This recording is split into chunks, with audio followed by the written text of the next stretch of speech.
today we have a great show in store. We're going to provide you with some tax-ucation. Some tax education. There we go. And what specifically are we going to help our taxpayers out there do?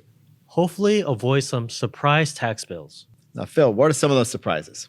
Well, the top surprise we often see comes in the form of the CP2000, which is basically a letter from the IRS letting you know you forgot to report all your income. That's not a character in Star Wars. That's an actual bill that surprises you quite often, right? So let's talk about the CP2000 and how someone might get one. We get it. It's really hard to keep track of all your tax records and make sure you report every single line, whether it's a 1099 interest income or even a 1099. Maybe you drove Uber one time during that year. And it happens often. Sometimes the income's small, sometimes it's large.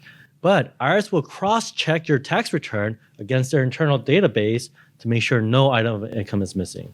And what's even worse is that some of these providers that are supposed to give the IRS the information or file that 1099 on time. And when is that deadline, Phil?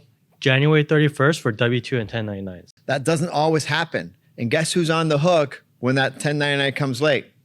You are. You are. And that will trigger that surprise CP2000 bill and leave you calling to somebody like us to try to solve it. Optima tax relief.